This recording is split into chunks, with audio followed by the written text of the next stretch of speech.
Baik kaum muslimin yang kami muliakan, di dalam hadis Imam Ahmad, Nabi Muhammad SAW mengatakan, hadis ini sahih menurut Syekh Ahmad Syakir, bahwa umat Islam wajib menjalani 5 fase sejarah. Setelah di fase kelima, umat Islam Allah akan habiskan sehabis-habisnya serentak. Jadi umat Islam akan Allah wafatkan di muka bumi ini serentak, Pak. Kenapa bisa Allah habiskan serentak? Karena sebelum kiamat terjadi, wajib muncul terjadi terlebih dahulu 10 tanda besar kiamat. 1, 2, 3, 4, 5, 6, 7 umat Islam akan menyaksikan kejadian itu.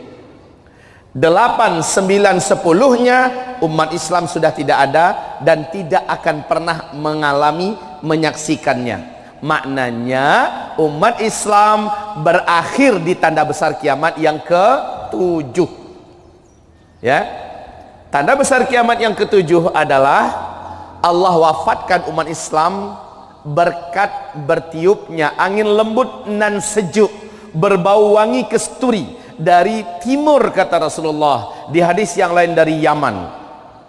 Di mana saja orang Islam yang ada, walaupun dia ada di gunung, di bukit, di lembah, di pulau, di mana saja, walaupun imannya hanya seujung kuku, imannya sacuil, salat mungkin tidak, puasa mungkin malas, zina hobi umpama, ya, imannya seujung kuku, dia hanya percaya Allah itu ada, dia yakin Allah itu ada, hanya segitu imannya, Allah akan datangkan angin lembut itu kepadanya. Saat dia disentuh oleh angin itu, terhirup olehnya angin tersebut, dia meninggal di tempat. Maka serentak satu muka bumi umat Nabi Muhammad Allah habisi di peristiwa tanda besar kiamat yang ke-7. Nah, untuk berarti ini finish atau akhir umat Islam. Kalau saya istilahkan dengan akhir zaman, maksudnya zaman umat Islam. Paham? Baik Bapak Ibu, ini finish. Startnya adalah Nabi diutus. Ini startnya. Sejak Nabi Muhammad SAW diutus sampai umat Islam satu bumi ini serentak Allah wafatkan, umat ini, kata Rasulullah, wajib menjalani 5 fase sejarah. Ya. Fase yang pertama, ahdun nubuwah. Fase di mana umat Islam langsung dipimpin oleh Nabi Muhammad sallallahu alaihi wasallam. Dan ini berlangsung selama 23 tahun. 13 tahun Nabi di Mekah, 10 tahun setelah hijrah Nabi di Madinah. Genap 23 tahun meninggal Nabi Muhammad sallallahu alaihi wasallam, maka berakhirlah fase yang pertama. Masuk langsung pada fase kedua. Umat Islam memasuki fase khilafah ala minhajin nubuwah. Kekhilafahan dengan konsep kenabian. Ini berlangsung selama 30 tahun. Saya sudah jelaskan, Abu Bakar As-Siddiq radhiyallahu anhu, Umar bin Al-Khattab radhiyallahu anhu, Utsman ibn Affan radhiyallahu anhu, Ali bin Abi Thalib radhiyallahu anhu 29 tahun 6 bulan. Sisanya yang 6 bulan dipegang oleh Hasan bin Ali bin Abi Thalib radhiyallahu anhuma. Setelah genap 30 tahun, Hasan menyerahkan kekhalifahan kepada Muawiyah bin Abi Sufyan yang saat itu menjabat sebagai penguasa Islam sebelah barat, ya, yaitu berpusat di Damaskus, Syria. Sejak saat itu umat Islam kembali menjadi satu, dan sistem pemerintahan khilafah Islamiyah berakhir di situ karena sang khalifah Muawiyah bin Abi Sufyan merubahnya menjadi sistem kerajaan. Sistem kerajaan, gelarnya tetap khalifah, tetapi sistem pemerintahan yang berjalan dalam kekhalifahannya sudah memakai sistem kerajaan.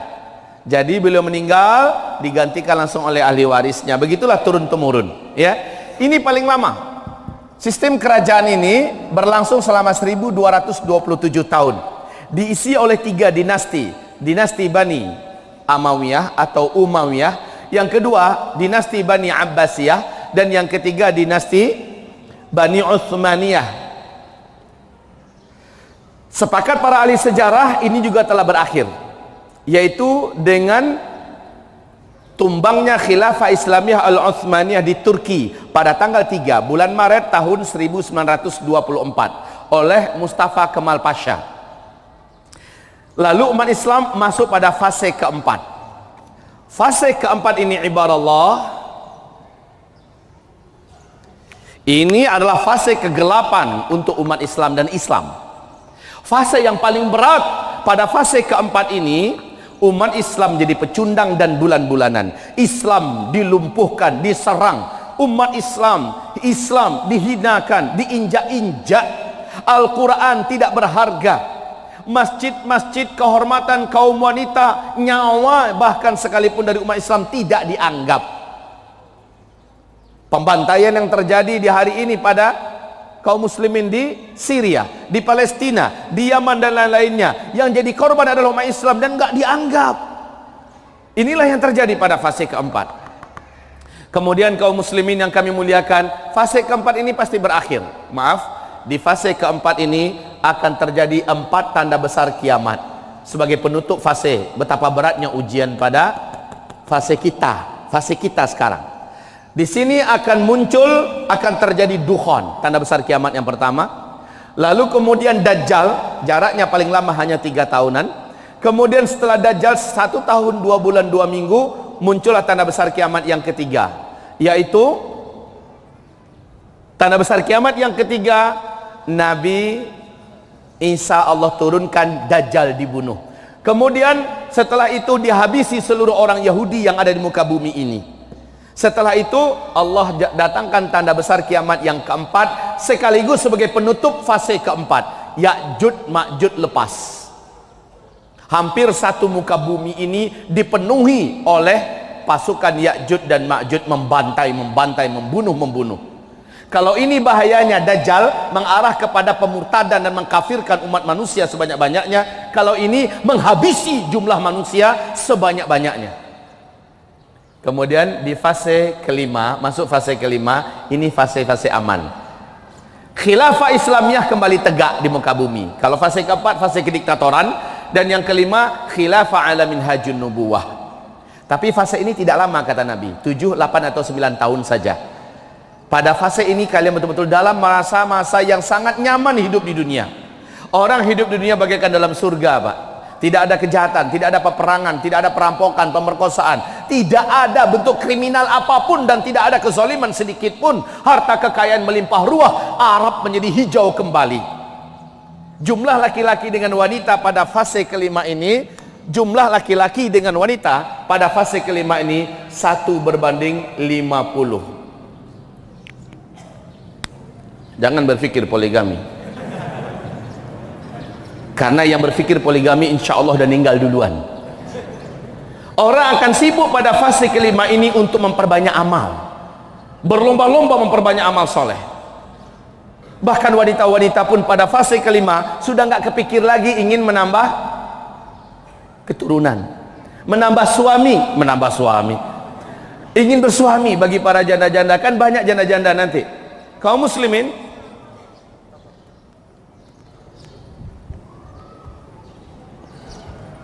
baik, fase kelima ini juga pasti selesai. Kapankah fase kelima akan terwujud?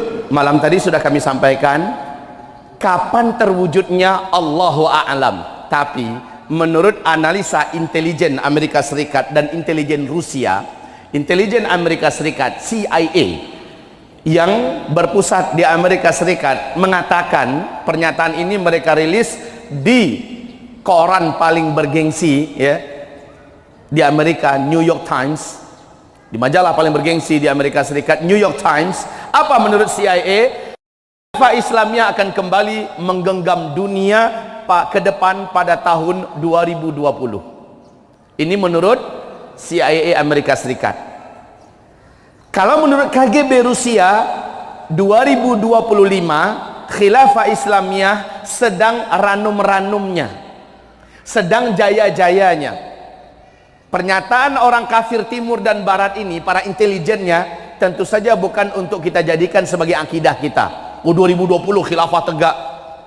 Ini yang mengatakan orang kafir. Sekalipun mereka dengan segala keahlian dan kedisiplinan ilmu mereka, mereka menyatakan pernyataan itu, tetapi kita tidak akan mengimani pernyataan orang-orang kafir. Sebab yang kita imani adalah firman Allah surat An-Nur ayat 55. Allah menjamin bumi akan kembali dipimpin oleh umat Islam.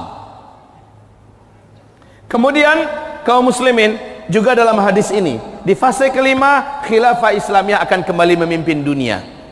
Pemimpin dunia pada fase kelima adalah Imam Al-Mahdi. Al-Mahdi. Siapa dia secara rinci akan kita uraikan nanti insyaallah taala. Kemudian Al-Mahdi hanya memimpin di fase kelima 7 tahun saja, beliau meninggal dunia. 7 tahun di fase kelima ini beliau meninggal di sini. Nabi Isa nyusul, saya nggak tahu mana yang duluan meninggal. Apakah Nabi Isa duluan yang meninggal dunia di fase kelima ini, atau Al-Mahdi duluan yang meninggal dunia? Intinya kematian Al-Mahdi langsung dilanjutkan oleh Al-Qahtani. 1 atau 2 tahun kemudian terjadilah tanda besar kiamat yang ke-7, serentak wafat satu bumi umat.